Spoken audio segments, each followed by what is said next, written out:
Hello students. तो मैं cell cycle and cell division पढ़ा रहा था, जिसमें लेक्चर 4 कंप्लीट हो गया था। उसका पार्ट 2 था कि प्रोफेज था उसमें।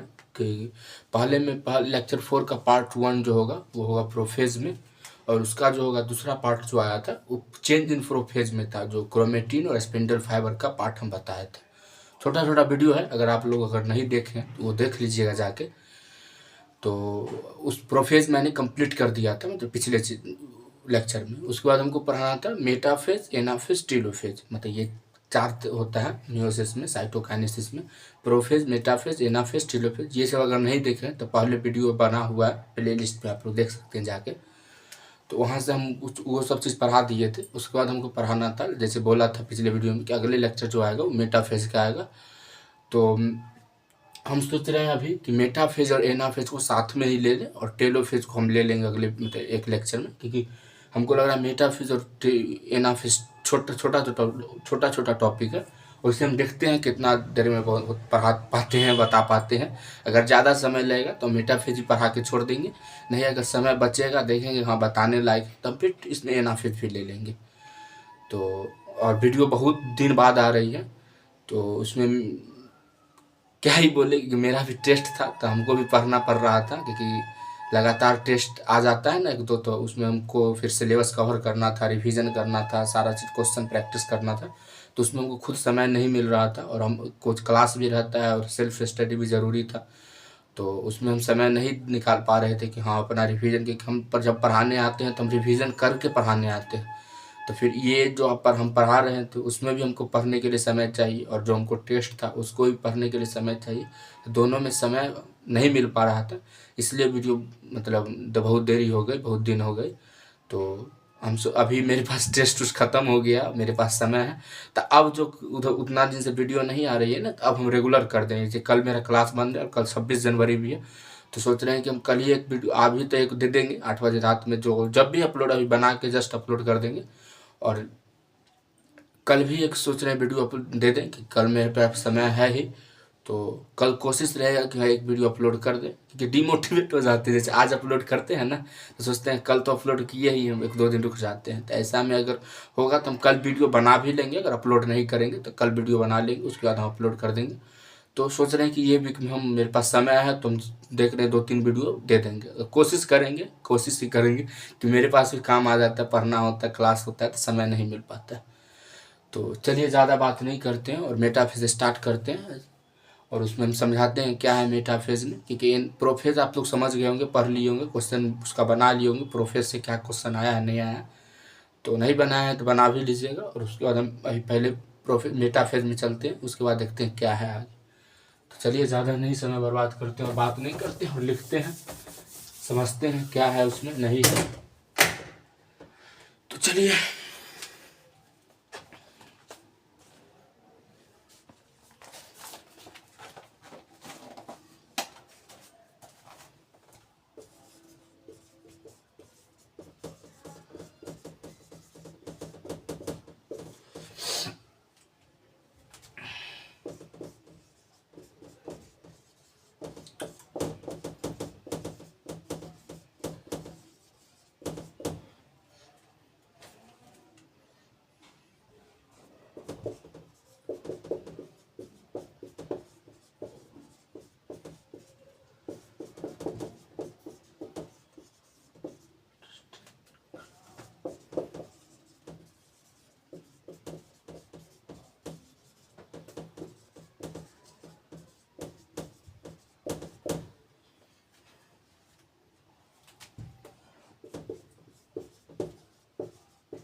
देख लीजिए मेटाफेज में क्या है। तो मेटाफेज क्या होता है, पहला पॉइंट तो ये है कि प्रोफेज के बाद मेटाफेज आता है, तो ये हो गया पहला पॉइंट। दूसरा पॉइंट हो जाता है कि मतलब मेन तो इसका पहला पॉइंट यही है कि फर्स्ट इवेंट क्या होता है। तो पहले सबसे पहले मेटाफेज में होता क्या है, द डिस्टिंग्रेशन ऑफ न्यूक्लियर मेम्ब्रेन। जो बताए थे कि जो क्रोमोसोम होते हैं वो न्यूक्लियर मेम्बर के अंदर मतलब ढके होते हैं।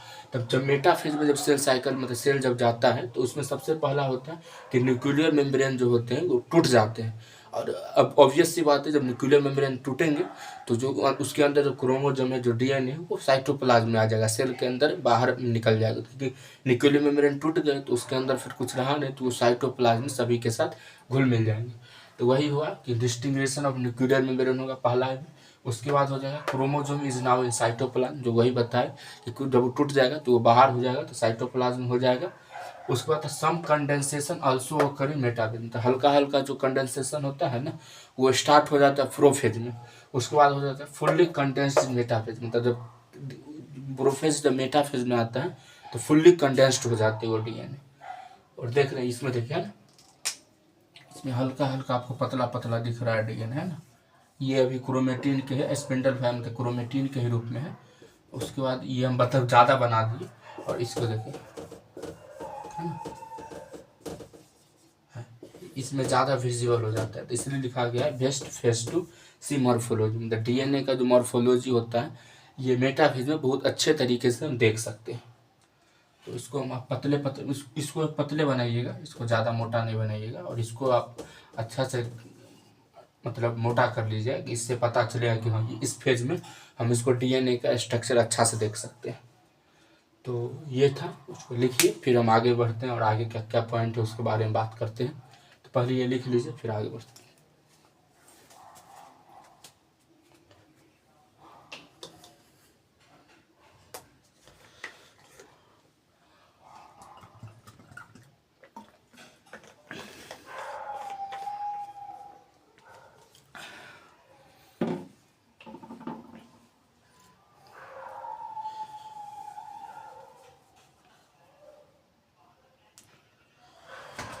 यहाँ पर आप एक चीज़ लिख सकते हैं, ये प्रोफेज कह सकते हैं और ये मेटाफेज कह सकते हैं। कि बोले प्रोफेज में हल्का हल्का कंडेंस्ड होता है, और जब मेटाफेज में आता है तो फुल्ली कंडेंस्ड हो जाता है, तो इसलिए इसको मेटाफेज बोल सकते हैं, इसको प्रोफेज बोल सकते हैं। तो लिख लिए होंगे, नहीं लिखे होंगे तो वीडियो को पॉज करके लिख लीजिएगा। मिटाते हैं और आगे बढ़ते हैं क्या है।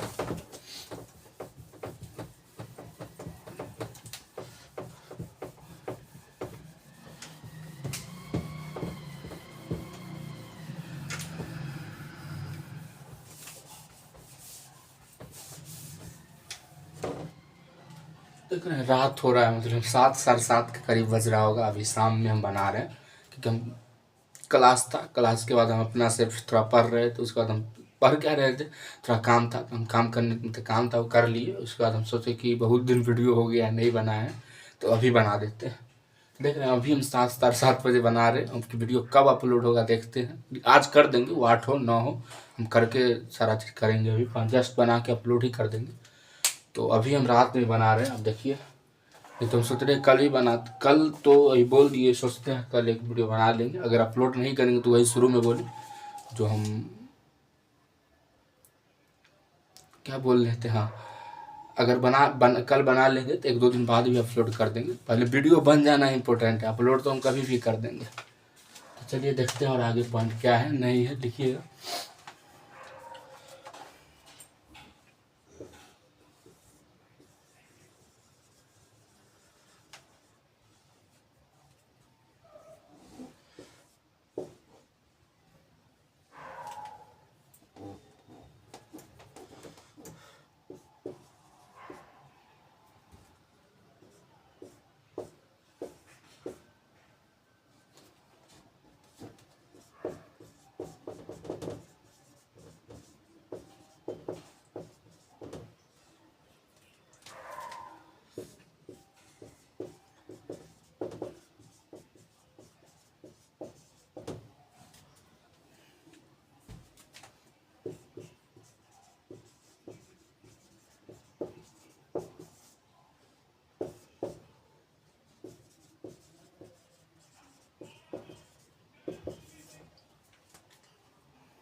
देख लीजिए, ये क्रोमोजोम है। क्रोमोजोम में पहला तो ये तो हो जाता है क्रोमेटिड हो जाता है, इसमें दो क्रोमेटिड जो इसे में ही बताए थे इसे।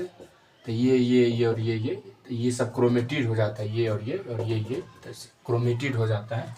तो क्रोमेटिड 1 हो जाता है और क्रोमेटिड 2 हो जाता है, जिसको हम बोले थे एक क्रोमोजोम में दो क्रोमेटिड होते हैं जो सिस्टर क्रोमेटिड कहलाते हैं। नॉन सिस्टर मतलब अलग अलग क्रोमोजोम के सब क्रोमेटिड होंगे तो वो नॉन सिस्टर क्रोमेटिड होंगे। जैसे कि ये क्रोमोजोम है और ये क्रोमोजोम है और ये है, तो ये नॉन सिस्टर क्रोमेटिड होंगे, और ये होंगे तो सिस्टर क्रोमेटिड होंगे। तो ये समझ लीजिएगा, सेम क्रोमोजोम के जो क्रोमेटिड होते हैं वो सिस्टर क्रोमेटिड कहलाते हैं। और इसके यहाँ पर जो होते हैं ये सेंट्रोमेयर होते हैं, तो सेंट्रोमेयर हो जाते हैं। सेंट्रोमेयर से जो ऊपर होते हैं यहाँ पर कोमा लाइक जो स्ट्रक्चर होता है ना, कोमा, उसको हम काइनेटोकोर बोल सकते हैं, जो प्रोटीन के बने होते हैं, और काइनेटोकोर पर ही स्पिंडल फाइबर अटैच होते हैं। तो ये सब चीज़ में कुछ समझना नहीं है, आपको याद रखना होगा कि क्रोमेटिड दो होते हैं क्रोमोसोम, जो सिस्टर क्रोमेटिड कहलाते हैं, और यहाँ पर इसको हम सेंट्रोमेयर प्रेजेंट होते हैं। सेंट्रोमेयर के जस्ट ऊपर काइनेटोकोर होते हैं, जो काइनेटोकोर में स्पिंडल फाइबर अटैच होते हैं। तो उसको हम लैंग्वेज में भी लिख दिए हैं कि ऑन सेंट्रोमेयर पर काइनेटोकोर प्रेजेंट होते हैं। सेंट्रोमेयर यहाँ भी है और यहाँ भी है, वहाँ पर क्या है तो काइनेटोकोर प्रेजेंट है, और on which spindle fibre attach है ना, काइनेटो उसके ऊपर स्पिंडल फाइबर अटैच होते हैं। तो ये हो गया। और एक क्रोमोजोम है उसमें दो स्पिंडल फाइबर होते हैं, एक यहाँ हो गया और एक नीचे हो जाएगा, तो दो स्पिंडल फाइबर प्रेजेंट होते हैं।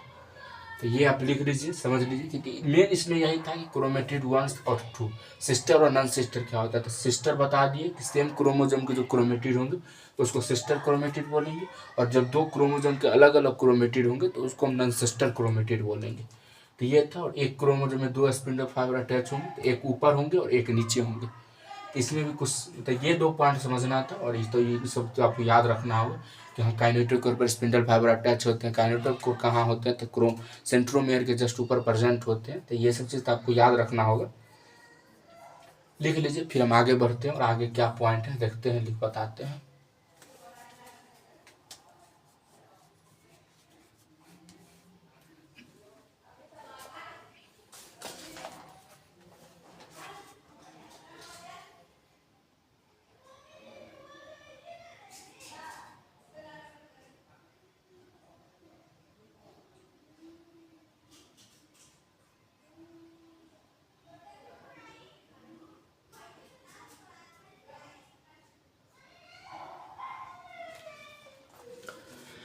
लिख लिए होंगे, मिटाते हैं, फिर आगे बढ़ते हैं क्या है।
लिख लीजिएगा, हम समय दे देंगे, उसके बाद हम पहले लिख लीजिए, साथ साथ समझा के, और हम बात करते हैं आपसे। पहले लिख लीजिए।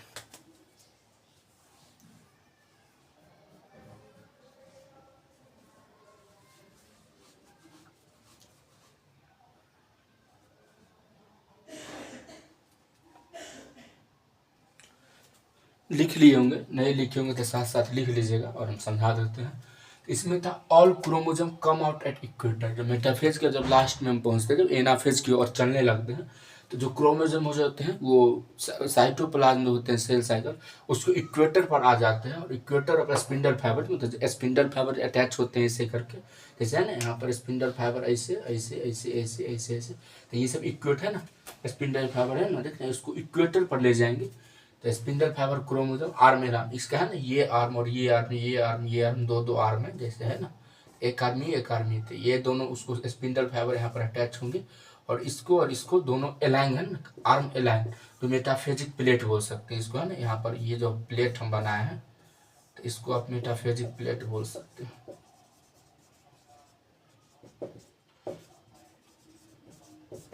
तो मेटाफेजिक प्लेट है, तो वही है जब all chromosome come at equator, equator पर स्पिंडल फाइबर, स्पिंडल फाइबर का जो इक्वेटर होता है, और क्रोमोसोम होता है आर्म, उसका अलाइन होना, मतलब फैल जाता है, उसी को हम मेटाफेजिक प्लेट बोलते हैं। Bringing chromosome at metaphasic plate, उसको कॉन्ग्रेशन बोलते हैं। तो ये एक पॉइंट याद रखिएगा कि ब्रिंग क्रोमोसोम को जो मेटाफेजिक प्लेट पर लाते हैं उसको हम कॉन्ग्रेशन बोलते हैं। तो ये सिमेट्रिक स्पिंडल फाइबर बोल सकते हैं, कि देख रहे हैं ना, इसमें ये डीएनए है, डीएनए, इसमें स्पिंडल फाइबर अटैच है, अटैच है। इसको जब ये स्पिंडल फाइबर घींचेगा तो ये ऊपर हो जाएगा, ये नीचे, ऊपर नीचे ऊपर नीचे, तो एक एलन, मतलब सिमेट्रिक वे में हो जाएगा, मतलब ऊपर ऊपर नीचे सेम हो जाएगा, तो उसको हम सिमेट्रिक स्पिंडल फाइबर बोलेंगे।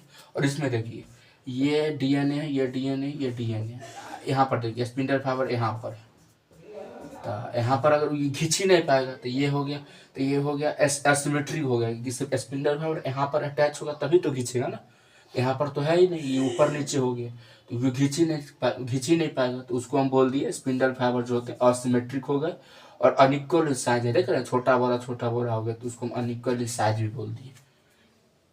तो ये था मेटाफेज में ये कंप्लीट हो गया। और हम सोच रहे हैं कि छोड़ देते हैं, अभी एनाफेज हम नहीं बताएंगे, एनाफेज और टीलोफेज को साथ में कोशिश करेंगे, कि एनाफेज बहुत छोटा टॉपिक है और इसमें हम समय दे दिए, लगभग 20-25 मिनट हो गया, तो इसमें सोच रहे हैं कि छोड़ ही दें। तो टीलोफेज में देखेंगे कितना बड़ा टॉपिक है, अगर टीलोफेज बड़ा होगा तो हम पहले टीलोफेज पढ़ा देंगे, उसके बाद एनाफेज पढ़ाएंगे। तो एनाफेज बहुत छोटा टॉपिक में आ जाता है, बट छोटा है, तो इसलिए हम उसमें समय अभी देंगे, तो फिर ये आधा घंटा का वीडियो हो जाएगा, तो फिर बहुत आप लोग देखते भी नहीं और बोरिंग हो जाता है इसमें समझने में, तो हम सोच रहे हैं कि छोड़ दें। अगर वैसा बात होगा तो हम एनाफेज का ही एक वीडियो सेपरेट दे देंगे, 5 मिनट 10 मिनट का बना के जल्दी से अपलोड कर देंगे। छोटा टॉपिक, हमको भी समय कम लगेगा और आप लोग भी आराम से देख लीजिएगा, लिख लीजिएगा। तो देखते हैं क्या होता है, पहले तो आप ये देख लीजिए, अभी हम वीडियो अपलोड कर देंगे। तो मेटाफेज में इतना ही था, और इतना ही मतलब समझना था, लिखना था, याद रखना था। तो आप लोग इतना अगर ठीक से ध्यान में रख लीजिएगा तो मेटाफेज से क्वेश्चन नहीं छूटेगा। ये गारंटी तो नहीं बोल सकते कि आपको रिवीजन याद रखना होगा। और एनसीईआरटी में देख लीजिएगा, एक दो पॉइंट छूटा होगा तो आप लोग अपने अंडरलाइन कर लीजिएगा, नोट्स में लिख लीजिएगा, क्योंकि हमको ध्यान में नहीं है, हम एनसीईआरटी अभी देख के नहीं बताएं।